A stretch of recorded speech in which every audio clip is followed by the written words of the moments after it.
Chegamos, irmãos, ao último capítulo do livro de Gênesis. Certamente uma grande jornada, uma grande caminhada, junto com esses pais da fé, que estão ali na galeria dos heróis da fé, e como eu disse anteriormente, uma galeria da qual os crentes do Senhor Jesus Cristo, em todos os tempos, em todas as épocas, fazem parte. Nós somos esse povo, nós somos os herdeiros dessa fé. E o livro de Gênesis, ele não tem um grande finale. Talvez a gente pudesse dizer que é um fim de temporada, porque vai continuar. Se você for ler as primeiras palavras do livro de Êxodo, você vai ver que o livro de Êxodo é a continuação dessa grande história da redenção. E essa história da redenção, ela só vai ter um final, conforme prometido na própria Escritura, quando o Senhor Jesus voltar. Vamos ler os primeiros versos de Gênesis capítulo 50. E vamos meditar no capítulo inteiro. Mantenha a sua Bíblia aberta para acompanhar o texto da Escritura à medida em que fizermos a exposição. Diz assim a palavra santa e bendita de Deus: Então José se lançou sobre o rosto de seu pai e chorou sobre ele e o beijou.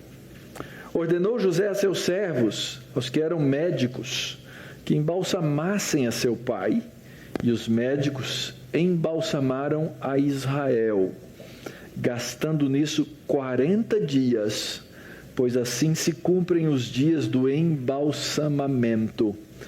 E os egípcios o choraram 70 dias. Vamos orar? Nosso Deus bendito, agradecemos pela Tua santa palavra e pedimos agora ao Pai que nos instrua por ela, que ela seja alimento verdadeiro para a nossa vida, que pela iluminação do Teu Espírito Santo ouçamos com clareza a Tua voz, que, ó Deus, nós ouçamos a Tua doce voz, falando aos nossos corações, falando às nossas mentes, direcionando-nos para viver e fazer a Tua vontade. Guarda-nos assim, ó Pai, na Tua presença, que as palavras dos meus lábios e o meditar do meu coração sejam agradáveis na Tua presença, Senhor meu, rocha minha, Redentor meu. Amém. Amém. Ao longo de muitas exposições, quase 50 delas, nós trabalhamos na grande história do livro de Gênesis. A história da criação, a história da queda, a história da redenção e a história da consumação que ainda virá.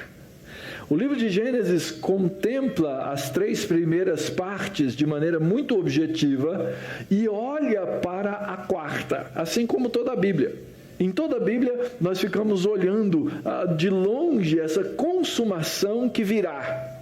E cada um desses nossos pais que estudamos aí a sua história, desde a criação dos céus e a terra, desde os primeiros pais, Adão e Eva, passando por Noé, seus filhos, seus descendentes, passando por Abraão, por Ismael, por Isaque, por Isaú, e finalmente agora, vendo a história de Jacó,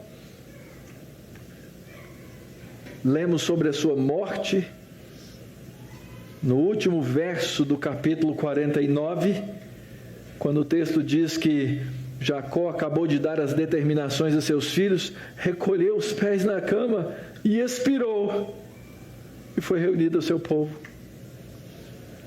E agora nós lemos sobre o que acontece imediatamente depois da morte de Jacó.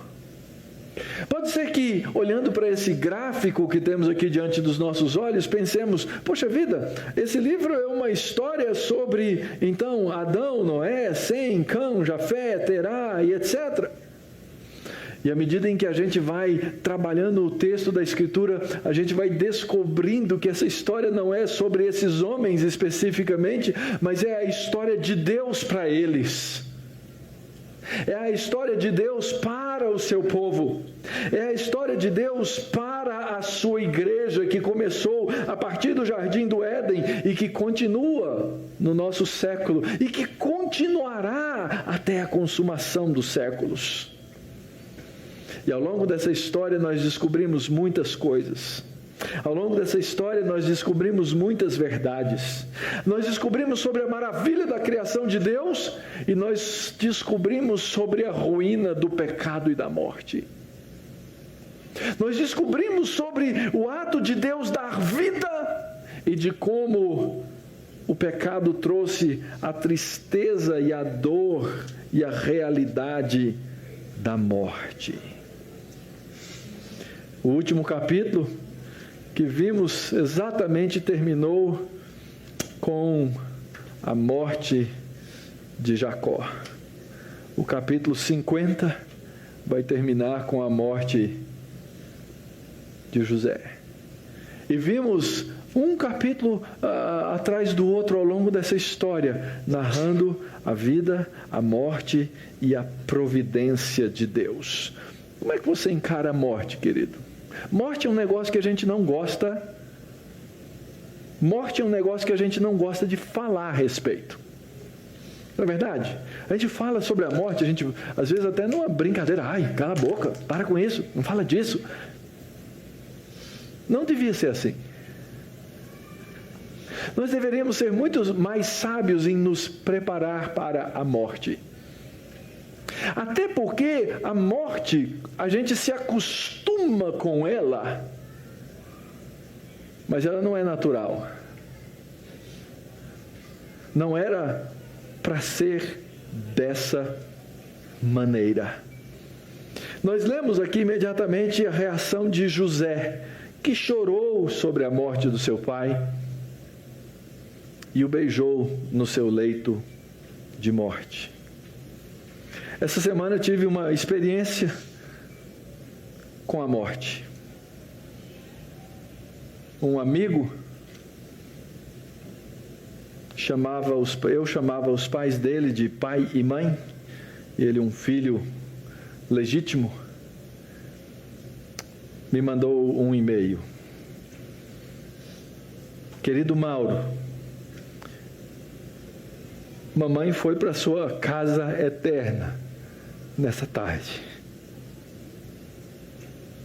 Ela agora está reunida com a miríade daqueles que foram trazidos de toda a terra, vestida de linho branco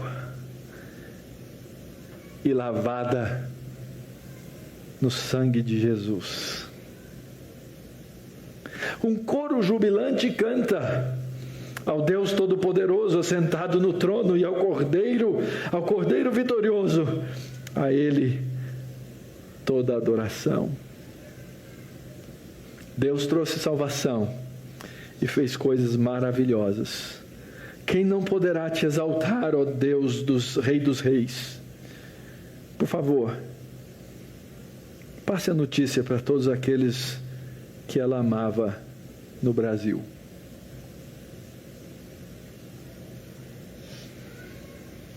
Você é capaz de pensar na morte desse jeito? Era uma pessoa bem velhinha, já estava fraca. Talvez a gente entenda com um pouquinho mais de naturalidade, não é? Mas dá para entender que, ao mesmo tempo em que eu leio isso e me vem lágrimas aos olhos, alguém que eu chamava de mãe, eu posso ao mesmo tempo exaltar o Criador dela, exaltar o Criador meu, exaltar o Salvador dela, exaltar o Salvador meu, e dizer assim: eu me alegro com essa morte.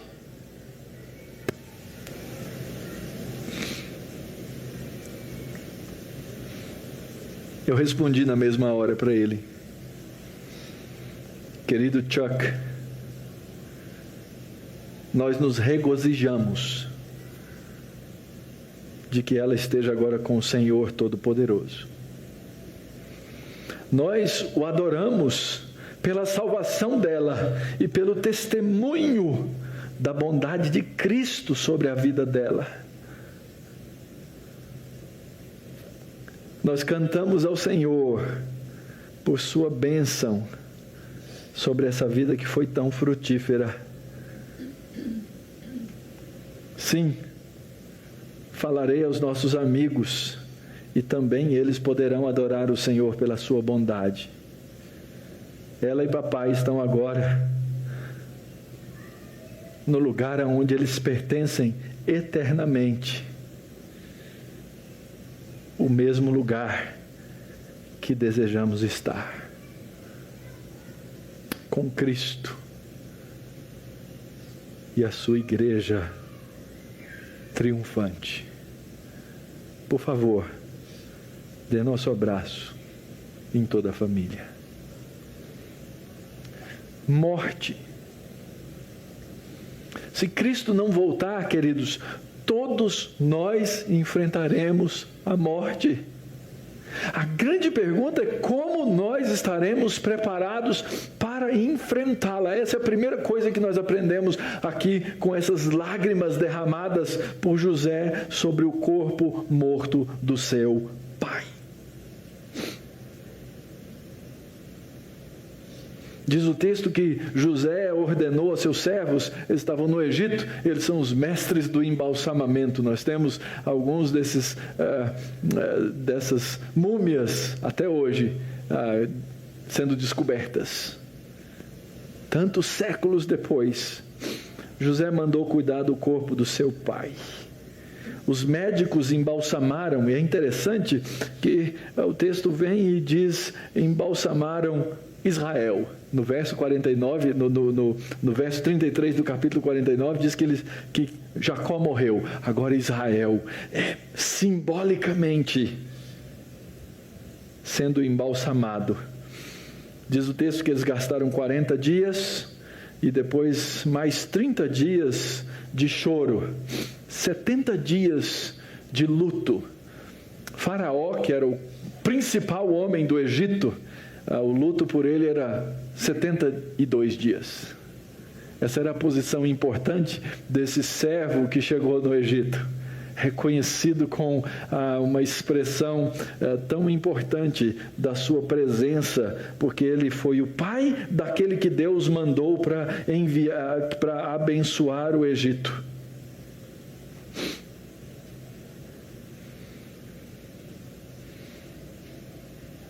Você pensa sobre a morte, querido?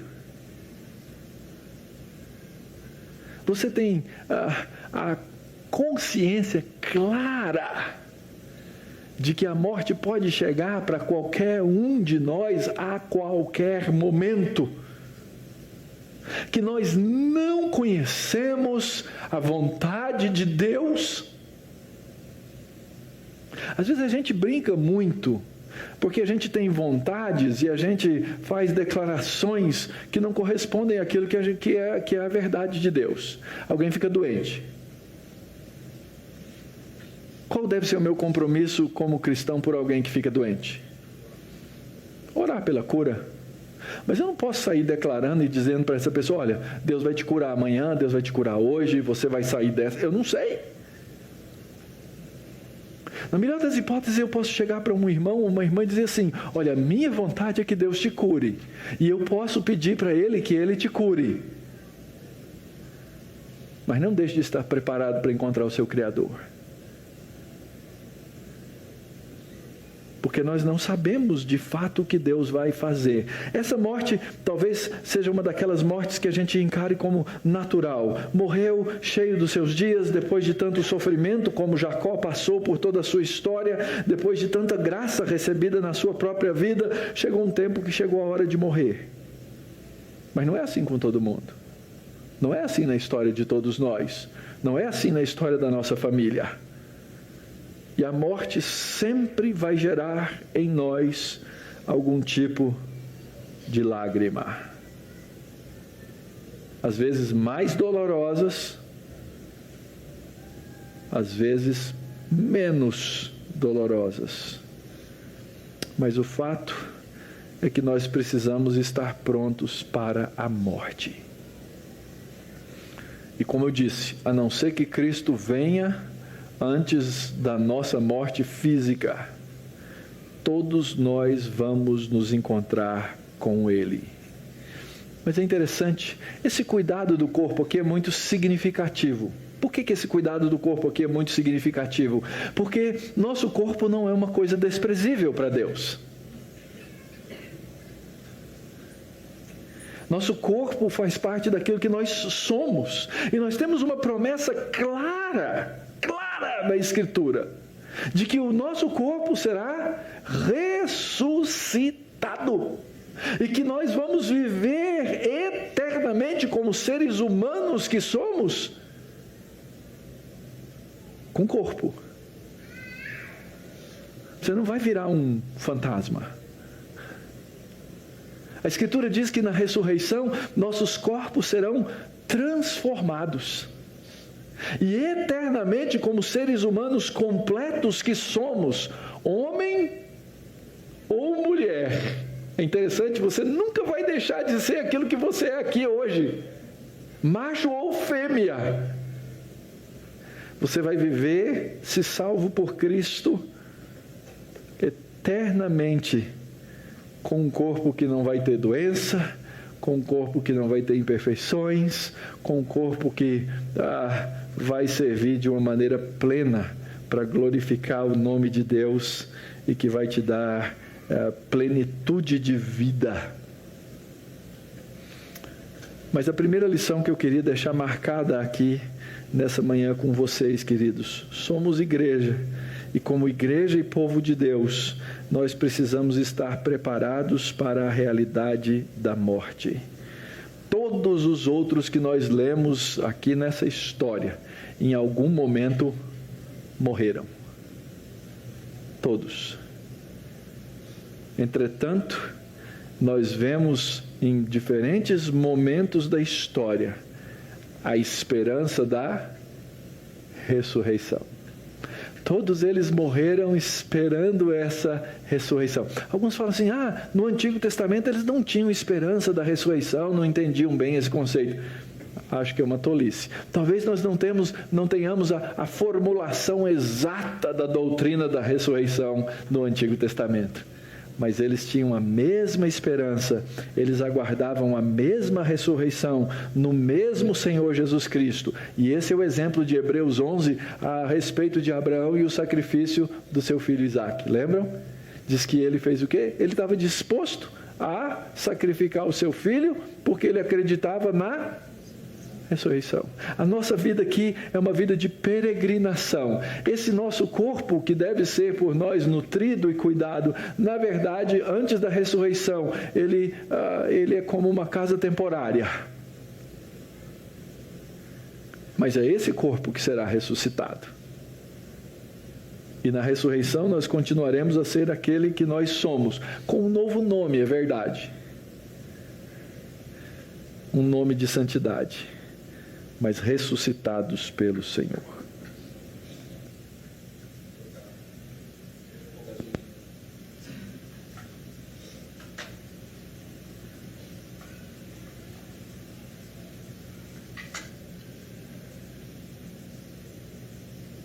Então essa é a primeira lição que precisamos guardar. Estejamos preparados, irmãos, e sejamos esperançosos na ressurreição que nós temos. A segunda parte do texto vai nos mostrar um preview da próxima temporada. Leiamos a palavra. Verso 4. Passados os dias de o chorarem, falou José à casa de Faraó: se agora achei mercê perante vós, rogo-vos que faleis aos ouvidos de Faraó, dizendo: meu pai me fez jurar, declarando: eis que eu morro. No meu sepulcro que abri para mim na terra de Canaã, ali me sepultarás. Agora, pois, desejo subir e sepultar meu pai, depois voltarei. Respondeu o Faraó: sobe e sepulta teu pai, como ele te fez jurar. José subiu para sepultar o seu pai, e subiram com ele todos os oficiais de Faraó, os principais de sua casa, e todos os principais da terra do Egito, como também toda a casa de José e seus irmãos e a casa de seu pai. Somente deixaram na terra de Gósen as crianças e os rebanhos e o gado, e subiram também com ele tanto carros como cavaleiros, e o cortejo foi grandíssimo. Primeira coisa que se destaca aqui é o fato de que José, sendo ele esse importante homem do Egito, ele precisou pedir licença para ir sepultar seu pai. Ainda que fosse tão importante, tão poderoso, José ainda era um escravo. Ele tinha que pedir a Faraó para ir. Eu não sei por que os comentaristas não são capazes de concordar e a gente não consegue perceber claramente no texto. Ele não foi para Faraó direto. Ele pediu para alguém falar com Faraó, não é? Ele falou com os da casa de Faraó: por favor, falem aos ouvidos do Faraó. Alguns acham que por causa do luto ele não estava pronto para isso, outros acham que ele não estava bem barbeado ou coisa que o valha, mas o fato é que ele fez uma solicitação e ele diz: meu pai me fez jurar, eu quero ir para aquela terra, e ele quer ser sepultado lá naquele lugar. Obviamente, Faraó permite que ele vá, e aí sobe um grande cortejo que sai do Egito. E é interessante, quando você chega no final do texto, você lê que subiram com ele carros e cavaleiros. E você observa no livro de Gênesis que essa expressão não aparece. Ela só vai aparecer no livro de Êxodo. Quando? Quando eles estão saindo do Egito, na sua fuga. E esse povo que está lendo esse texto agora é o povo que saiu do Egito. Lembra? Quem está recebendo o texto do livro de Êxodo ou de Gênesis são aqueles que saíram do Egito depois dos 430 anos de cativeiro.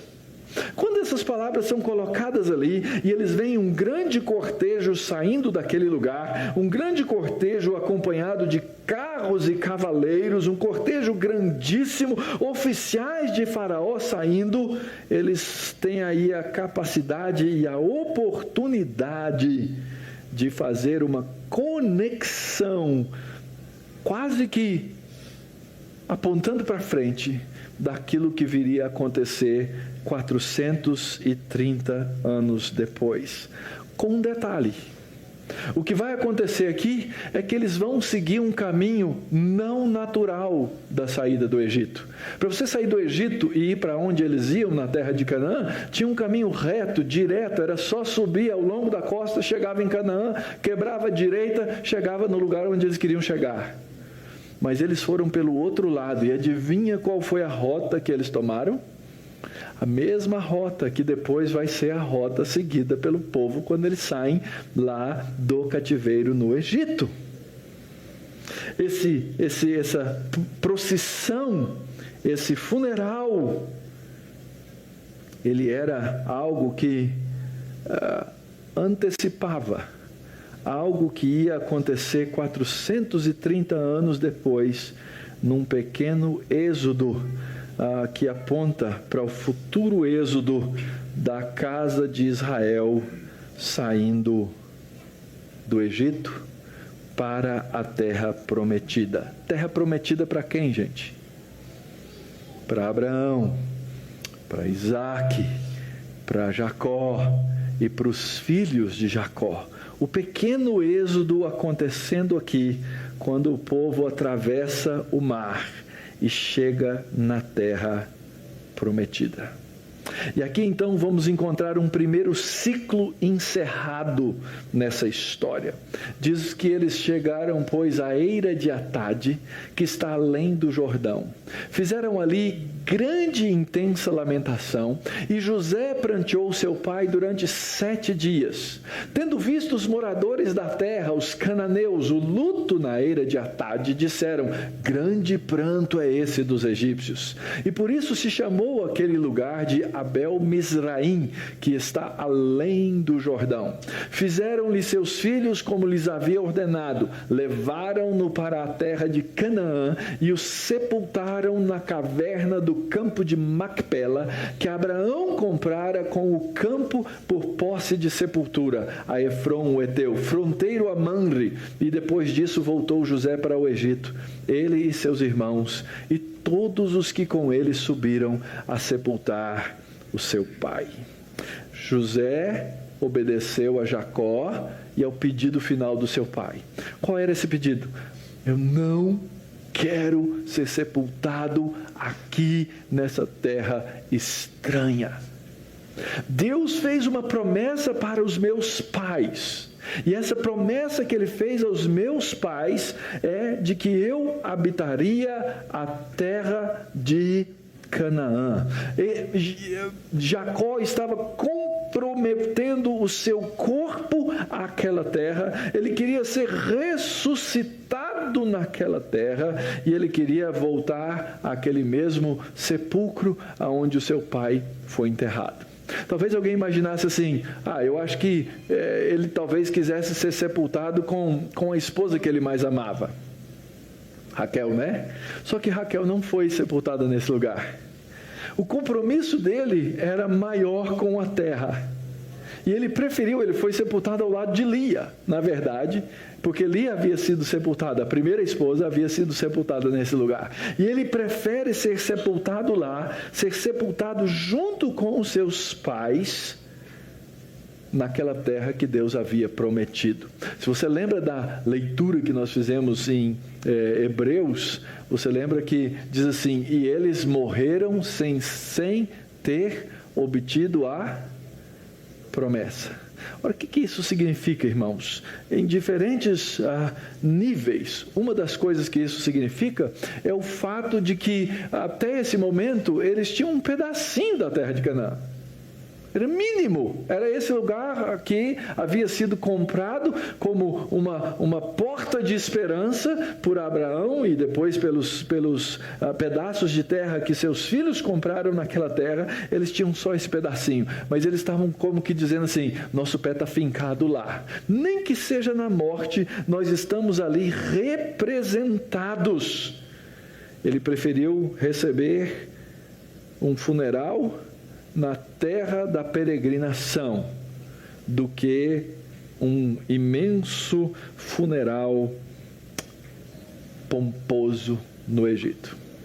Ele tinha um compromisso, e o ciclo aqui então se encerra quando ele é levado de volta e ele é enterrado junto com os seus pais. É interessante. Essas sepulturas, elas estão até hoje lá, supostamente. A gente não sabe o lugar, mas historicamente foi marcado esse lugar e estão lá esses lugares que marcam a presença do povo naquela terra. Se por um lado é importante marcar a presença naquela terra, por outro lado, com o passar do tempo, as coisas humanas elas são esquecidas. Eu não sei se você sabe, aqui em São Paulo tem um cemitério dos protestantes, fica ali pertinho do Mackenzie. Quem quer estudar a história do presbiterianismo vai dar uma passeada lá e você vai ver muita coisa interessante da nossa história. Os fundadores da igreja estão lá, muita gente sepultada lá naquele cemitério. Mas volta e meia, aquele cemitério que é bem pequenininho, abre vaga. Ué, como assim abre vaga? Abre vaga porque as pessoas que estão ali enterradas não têm mais descendentes, ou seus descendentes esqueceram delas. E aí então eles exumam as partes, não tem quem paga o condomínio, perde o apartamento, e eles vendem o prédio para outro. Quantas gerações vai acontecer isso? Vai acontecer com muitos. Nesse mundo, essas marcações da terra, elas são passageiras. Os ciclos se encerram, mas a verdade não se encerra. Esse é o ponto. A história da redenção de Deus não se encerra. Não há quem consiga matar a igreja de Jesus Cristo. Sabe por quê?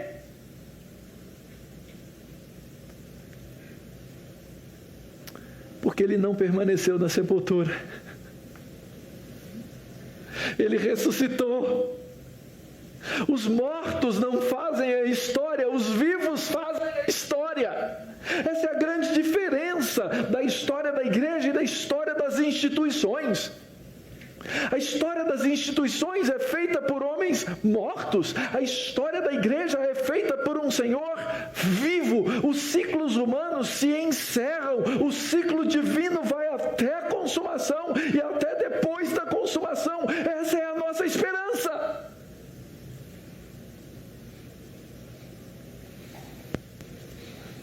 Minha família é bem pequenininha aqui no Brasil.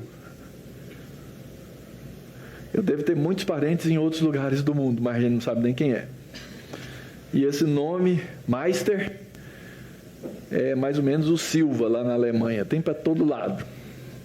Então, sabemos quem é. Tenho irmãos, tenho sobrinhos.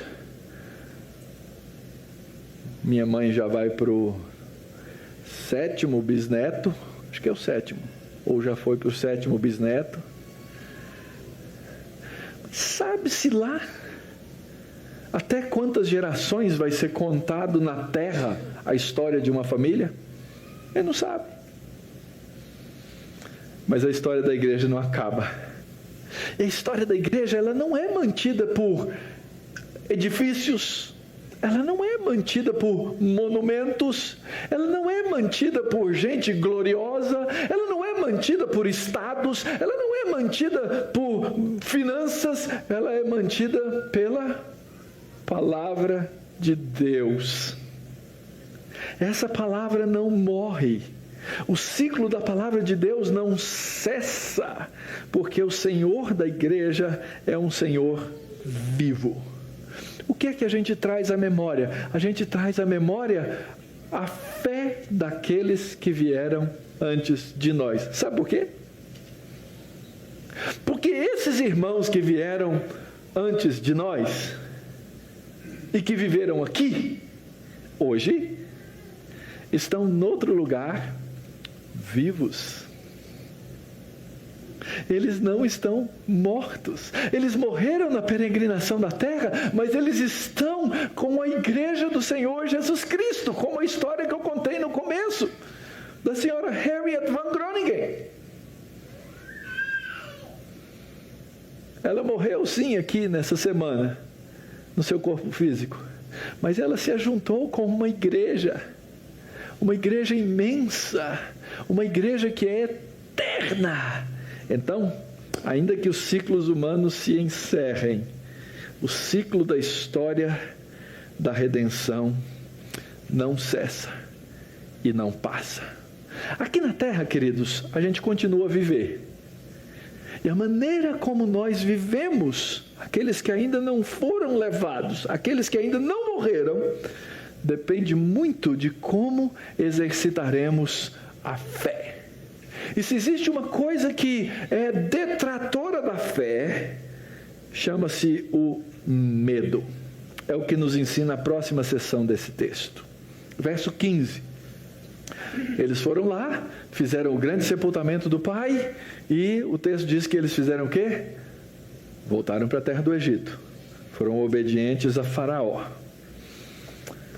Vendo os irmãos de José que seu pai já era morto, disseram: é o caso de José nos perseguir e nos retribuir certamente o mal todo que lhe fizemos. Portanto, mandaram dizer a José: teu pai ordenou antes da sua morte, dizendo: assim direis a José: Perdoa, pois, a transgressão de teus irmãos e o seu pecado, porque te fizeram mal. Agora, pois, te rogamos que perdoes a transgressão dos servos do Deus de teu pai. José chorou enquanto lhe falavam. Impressionante, irmãos. A gente já estudou várias partes da história da vida desses irmãos de José. Nós conhecemos a sua mais cruel maldade, a maneira como enviaram o irmão, tentaram primeiro matar, depois resolveram enviá-lo como escravo para ter lucro, como depois dizimaram uma tribo inteira de pessoas em cima de um caso de abuso. Nós vimos que esse pessoal não era flor que se cheire.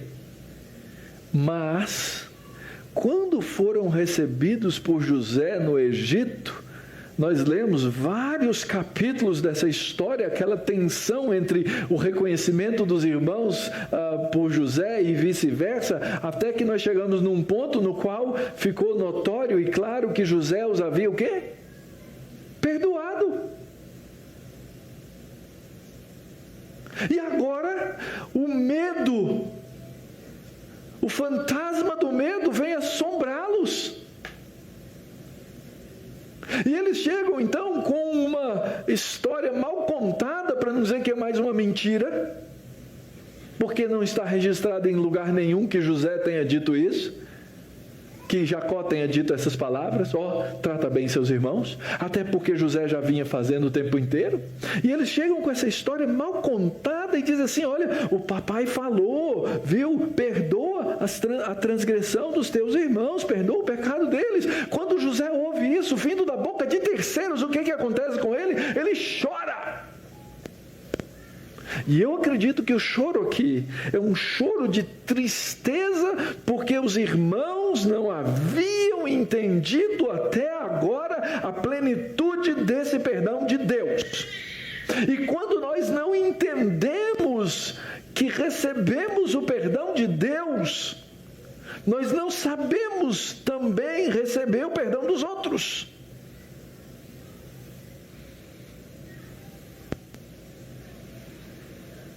E muitas vezes nós vivemos uma vida cristã pela metade, porque a gente não entende o tamanho da graça de Deus ao nos perdoar. E aí a gente comete um pecado e a gente fica pensando assim: esse pecado deve ser maior do que a graça de Deus, esse Ele não perdoa. E não há pecado que o nosso Deus não possa perdoar. Então eles vêm com um novo golpe. Interessante, eles dizem assim, eles se oferecem como servos. Lembra lá atrás, quando José pegou o copo na boca do servo? Não, a gente fica aqui vendido como escravo para o Senhor. Eles se reconhecem como servos de Deus e até de novo eles dizem assim: agora te rogamos que perdoes a transgressão dos servos de Deus de teu pai. O problema de José aqui era entender se essas palavras de novo eram honestas e verdadeiras ou não, porque eles não haviam entendido o perdão. E aqui vem uma aplicação, queridos.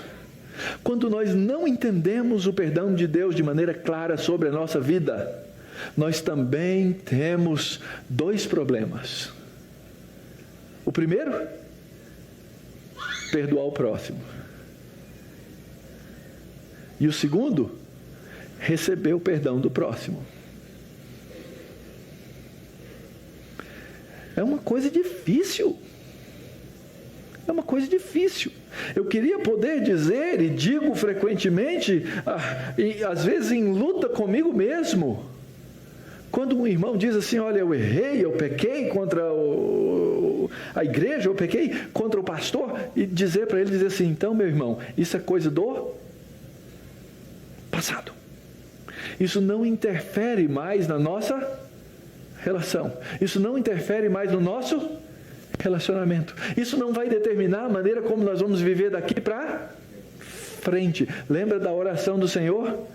Perdoa as nossas dívidas, perdoa os nossos pecados, assim como nós temos perdoado os nossos devedores, aqueles que pecaram contra nós. Ora, nós que aprendemos a receber o perdão de Deus e que vivemos diante de Deus perdoados, nós precisamos aprender a perdoar e nós precisamos aprender a receber o perdão dos nossos irmãos sobre a nossa vida. Às vezes a gente vive atordoado porque a gente não sabe fazer essas coisas que seriam teoricamente simples, mas que são complicadas, porque elas nos afetam de tantas maneiras. Mas aprender a receber o perdão de Deus, aprender a receber o perdão do próximo e aprender a perdoar o próximo é uma necessidade, até porque, sabe, é uma questão daquilo que você crê. A Escritura diz com todas as letras: a vingança pertence a quem? Ao Mauro, né? A gente sempre coloca o nosso nome depois dessa frase. Eu sempre quero me vingar, mas a vingança pertence ao Senhor. Então, mesmo que, vai que eu perdoe e esse cara está me enganando. Ora, a vingança pertence a quem? Ao Senhor. Acredite nisso, a palavra de Deus afirma isso. Isso nos ensina um processo de perdoar. Como é necessário na vida cristã, em todos os relacionamentos que nós temos.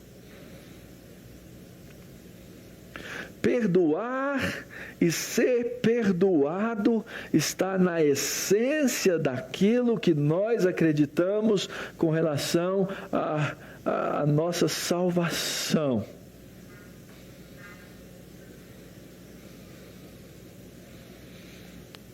José cria nisso. Ele acreditava nisso. Olha o que ele vai dizer imediatamente depois. Ele diz: os irmãos vieram, prostraram-se diante dele e disseram: eis-nos aqui por teus servos, somos escravos. Respondeu-lhes José: não temais, acaso estou eu em lugar de Deus? Vós, na verdade, intentastes o mal contra mim, porém Deus o tornou em bem para fazer, como vedes agora, que se conserve muita gente em vida. Não temais, pois eu vos sustentarei a vós outros e a vossos filhos. E assim os consolou e lhes falou ao coração. Lembra a primeira parte? Os irmãos estavam com tanto medo dessa situação que eles mandaram alguém falar. Quando o José ouviu, ele se pôs a chorar.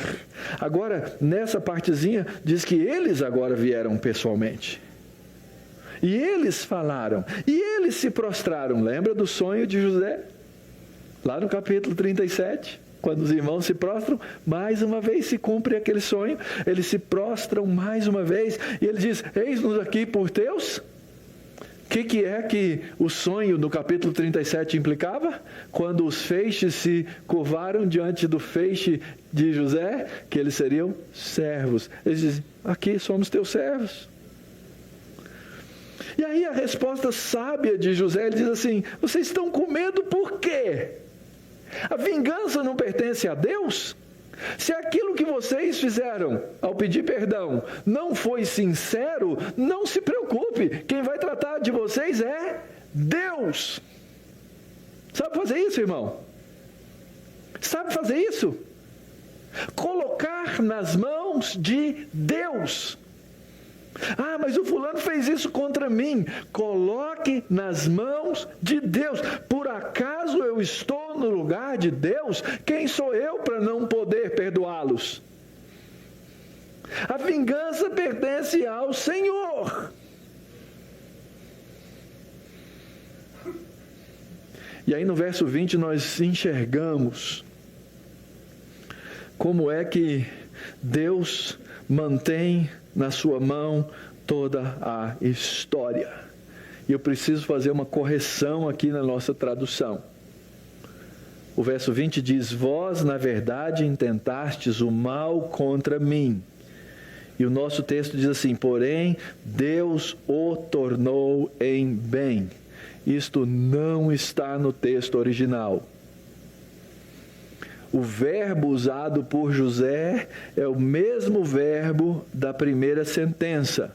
Então a leitura do texto é: vós, na verdade, intentastes o mal contra mim, porém Deus intentou o bem, para fazer, como vedes agora, que se conserve muita gente em vida. Assim como uma parte do texto foi um mini êxodo, aqui nós temos um mini evangelho pregado de novo. O evangelho sumariado. Deus faz com que todas as coisas cooperem para o bem daqueles que o amam. Esse aqui é o correspondente do texto de Romanos capítulo 8 no Novo Testamento. O que vocês intentaram já estava no projeto e no plano de Deus, foi intenção de Deus. O mal de vocês foi usado por Deus na intenção de Deus para trazer vida a muita gente. Da mesma forma como o mal daqueles homens que levaram o Senhor Jesus à cruz, eles intentaram o mal contra Deus, eles intentaram o mal contra Cristo, eles fizeram aquilo e Deus já tinha projetado e planejado toda aquela história para que muitos tivessem vida. Vai ler o capítulo 4 do livro de Atos na sua Bíblia.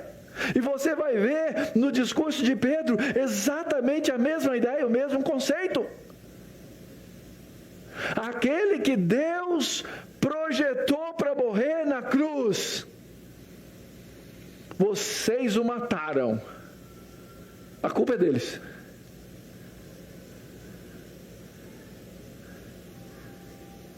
Mas foi intento de Deus desde o começo.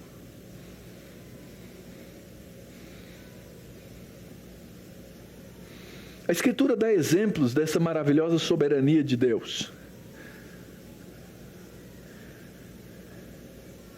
É Ele que sustenta todas as coisas.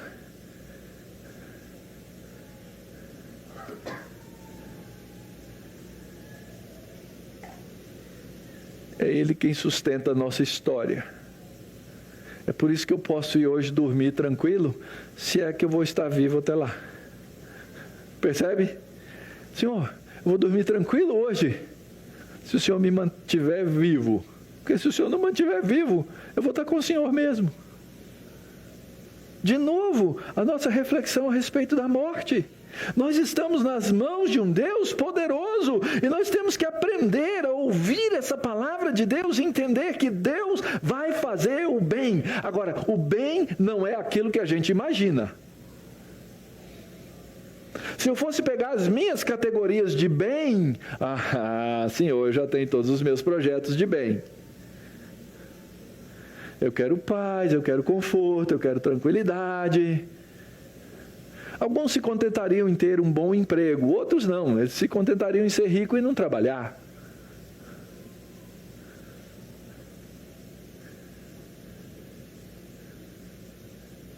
Mas esse não é o projeto de bem para mim. Na verdade, aquilo que vier acontecer comigo, se de fato eu amo o Senhor, é o bem que Ele projeta para mim. Mas aquilo que você faz, pastor, não tem influência naquilo que acontece com você? O senhor não é responsável? Se o senhor pecar, isso não vai trazer vergonha sobre a igreja, não vai trazer vergonha sobre a sua vida, não vai trazer vergonha sobre a sua família? Vai. Eu continuo sendo responsável. Existe uma tensão entre a soberana vontade de Deus e a nossa responsabilidade. E ela vai existir até a consumação. Porque nós não somos capazes de entender todas as coisas. Se você chegar lá no céu e fizer uma entrevista com os irmãos de José, e eu acredito que eles foram salvos, talvez um ou outro não sei. Os que lá estiverem, que no inferno eu não vou fazer entrevista. tem gente que gosta de fazer entrevista com o capeta, né? Mas eu não gosto. E perguntar para Judá, por que você viveu uma vida familiar tão miserável? Ele vai dizer assim: eu errei, eu fiz coisas hediondas, eu desobedeci a Deus, eu saí da minha casa, eu desrespeitei meu pai, casei com uma mulher incrédula, criei meus filhos como incrédulo.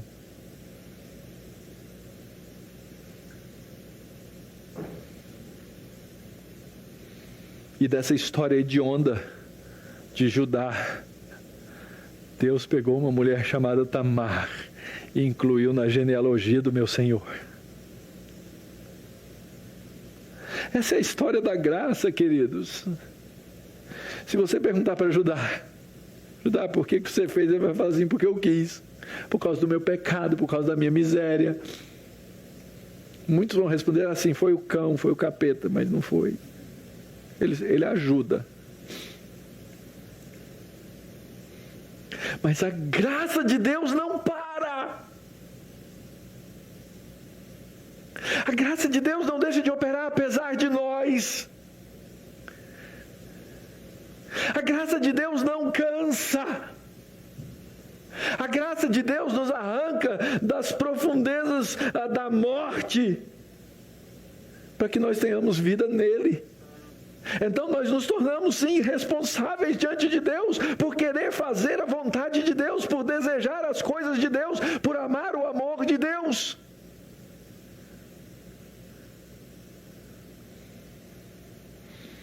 E a mesma coisa vai acontecer se você sair fazendo entrevista com os irmãos dele. A mesma coisa vai acontecer se você fizer uma entrevista com Abraão. Abraão, e aquela história lá com a dona Agar? Sabe como é? A carne é fraca. E eu entendo todo o resultado daquilo que eu fiz. Mas Deus tinha seus planos e seus projetos que nós não sabíamos. E nós temos que nos contentar em saber. Alguém essa semana escreveu uma frasezinha que provavelmente está em algum livro, ou se não tiver, a pessoa originalmente a falou. Jó nunca leu o livro de Jó. Percebe? Ele não sabe por que tudo aquilo aconteceu com ele. Porque ele nunca leu o livro de Jó. Eu que leio hoje, eu sei. Mas ele precisou continuar sua vida fiel diante de Deus, na sua luta contra o pecado, mesmo sem ter lido o livro de Jó.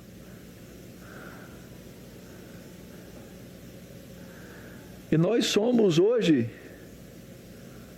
como Jó. Nós lemos a história da redenção como um todo. Nós entendemos a consumação dela. Nós entendemos que nós estamos no projeto dela. Mas eu não li o livro da história de Mauro. Eu tenho uma certeza.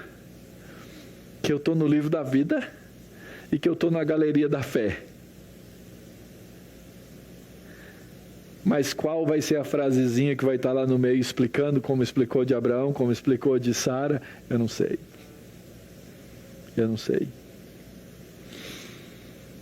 Queridos, a história que nós vivemos é a história de Deus. Eu não consigo deixar de relacionar isso com aquilo que a gente faz aqui, no culto, na adoração. Eu estou aqui agora levantando minha mente, meus pensamentos, minha voz, o meu cântico, as minhas orações no culto público a Deus, porque esse culto público que nós prestamos a Ele é parte da história dEle. Você não está aqui assistindo um culto, você está aqui participando de uma maneira litúrgica da história da redenção. Essa participação litúrgica que você faz da história da redenção, você vai sair daqui hoje e vai continuar vivendo. E como Deus é bondoso, Ele nos dá os ciclos, Ele diz assim, e não esquece de voltar, hein? Volta porque eu vou continuar te alimentando. Volta porque eu vou continuar te dar comunhão com esse povo. Volta porque eu vou continuar a te abençoar por meio das orações desse povo. Volta porque eu vou continuar a te abençoar por meio das ações desse povo chamado igreja. Volta porque eu vou continuar a trabalhar a sua vida de santidade por meio dessa igreja que eu chamei você para fazer parte como membro. Volta porque eu vou trabalhar na sua vida naquelas áreas que você tem grande dificuldade e outros irmãos já passaram por elas e superaram. Volta porque essa é a comunidade de amor que vai fazer e vai estar na torcida, vai estar na arquibancada da sua caminhada de fé para ver você chegar lá do outro lado. Só que quando você se afasta da história da igreja, você foge da história de Deus. É por isso que eu não estou dizendo que todo desigrejado é incrédulo. Mas todo desigrejado tem um problema sério na sua vida de fé. Porque a história de Deus aqui na terra acontece por meio dessa igreja viva do Senhor Jesus Cristo, manifestada nas congregações do seu povo ao redor da terra. A história é dele. E por último, queridos, a promessa. Aqui nós vamos entender 2 exemplos por contraste. Leiamos o final do capítulo. E José habitou no Egito, ele e a casa de seu pai. E viveu 110 anos. E viu José os filhos de Efraim até a 3ª geração. Também os filhos de Maquir, filho de Manassés, os quais José tomou sobre seus joelhos. Disse José a seus irmãos: eu morro. Porém Deus certamente vos visitará e vos fará subir dessa terra para a terra que jurou dar a Abraão, a Isaque e a Jacó. José fez jurar os filhos de Israel, dizendo: certamente Deus os visitará e fareis transportar os meus ossos daqui. E morreu José da idade de 110 anos. Embalsamaram-no e o puseram num caixão no Egito. Ué, pastor, Jacó era mais crente que José? Afinal de contas, Jacó falou o quê? Não me deixa enterrado aqui. E o testemunho de José é um pouco diferente.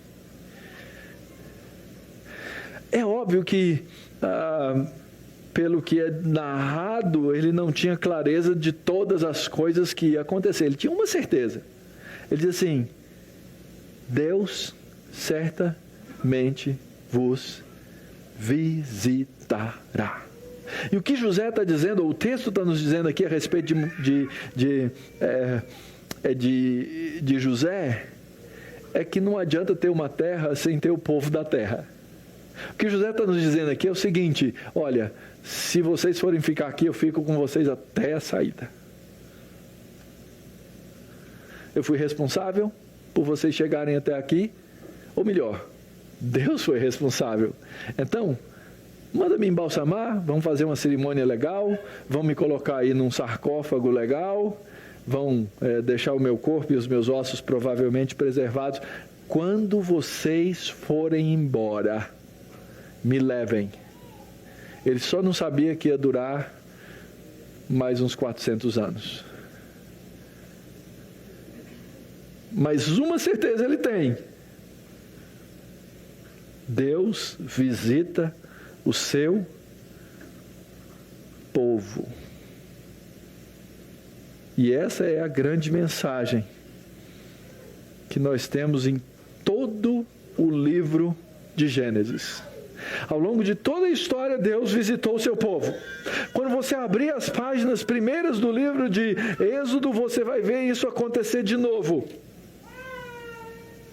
Você começa o livro de Êxodo com os nomes dos filhos que entraram com Jacó no Egito. Você vê o gemer do povo de Deus. Você vê Deus lembrar-se do seu povo e Deus visitar o seu povo. E essa, queridos, é a grande mensagem do Evangelho.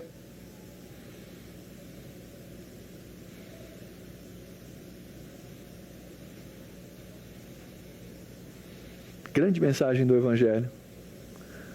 Emanuel. Deus conosco. a visitação do seu povo por um Deus que é bondoso. E assim como na saída do Éden, Deus visitou os nossos pais em pecado, assim como Ele visitou a Enoque, assim como Ele visitou a Sem, assim como Ele visitou Abraão, assim como Ele visitou a Isaac, assim como Ele visitou a Jacó, assim como Ele visita a José, Ele visita a todo o seu povo. E nós, queridos, o que nós faremos? Fiz algumas perguntas. Primeiro, você conhece a história de Deus? Você sabe que a história é de Deus? No dia que você entender que a história da sua vida pertence a Deus, você vai se encontrar num lugar tão aconchegante. Tão aconchegante. Eu não sei se você tem esses sentimentos. Eu e Denise, ao longo da vida, perdemos a conta do número de vezes que nós nos mudamos. Legítimos peregrinos mesmo, não é? Em 15 anos de casado, nós tínhamos mudado mais de 15 vezes. Nos últimos anos, a gente até que se aquietou um pouco. Eu viajei na sexta-feira passada. De sexta até segunda, na terça-feira eu dormi em 5 camas diferentes. Peregrino mesmo. Com a graça de Deus, camas confortáveis. Passei uns dias na casa da minha mãe. Casa de mãe é casa de mãe, né? Ontem à noite eu cheguei em casa. E ainda que Denise não estivesse lá, e nem o Avner e a família não estivesse lá, foi a minha melhor noite de todas. Aquele sentimento de estar em casa, de estar no seu lugar. Gente, isso tudo é passageiro, porque eu já tive várias casas aqui. Quando você conhece a história de Deus e você entende o seu lugar na história de Deus, apesar de os desconfortos dos lugares aonde você passar, apesar das tendas da peregrinação que você tiver que viver na sua vida, você vai encontrar o seu lugar.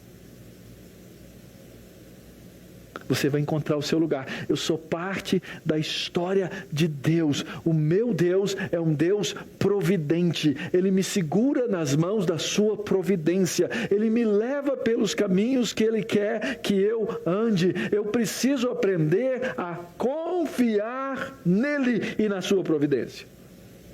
Não deixe de buscar entender o seu lugar na história de Deus. Inverta o discurso normal, natural, antropocêntrico que você tem, que eu tenho. É a minha história onde Deus se encaixa nela. Inverta. É a história de Deus onde eu me encaixo nela. E você vai descobrir que existe um lugar para você. Segunda coisa, você confia no perdão do Pai? Você confia de maneira plena no perdão de Deus? Você é crente, você foi perdoado dos seus pecados? Essa é uma primeira batalha e luta que você tem que ter. Porque eu conheço muitos crentes que têm dificuldade em crer no perdão de Deus. Eles medem o tamanho do seu pecado e dizem assim: esse aqui Deus não vai dar conta de perdoar, não. O sangue de Jesus Cristo tem poder, mas digamos que ele esteja com plaqueta baixa.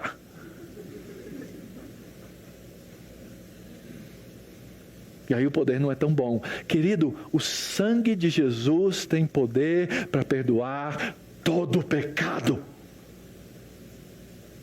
E você precisa se encontrar nesse lugar do perdão. Quando você se encontrar nesse lugar do perdão, você vai começar a aprender quem é o seu Redentor. Como Ele trabalha na sua vida. Como Ele opera por você, para Ele, para a glória dEle.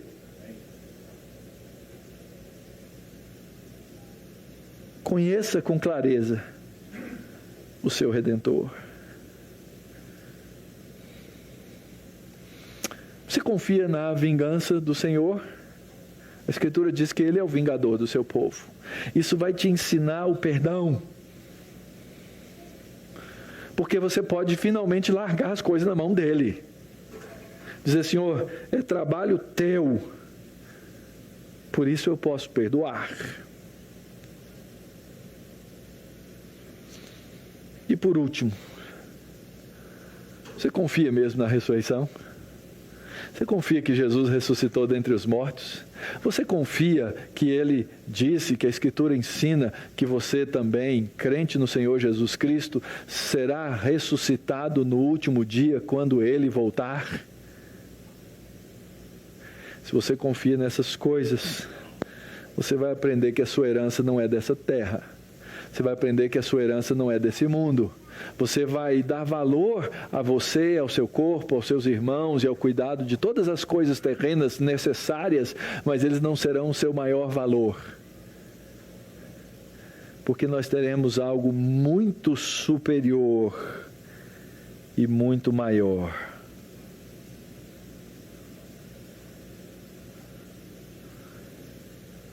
Os mortos serão ressuscitados.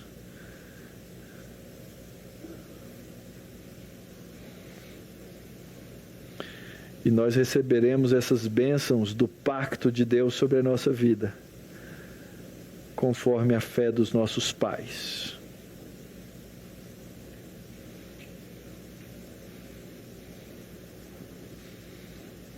Eu sei que existe um lado triste de ver aqueles que não são nossos, ou aqueles que são nossos e não são crentes. É doloroso isso. Mas existe o lado que nos traz a maior das alegrias, a de saber que nós vamos nos reunir para cantar juntos no céu. O que a gente faz aqui, bem ou mal,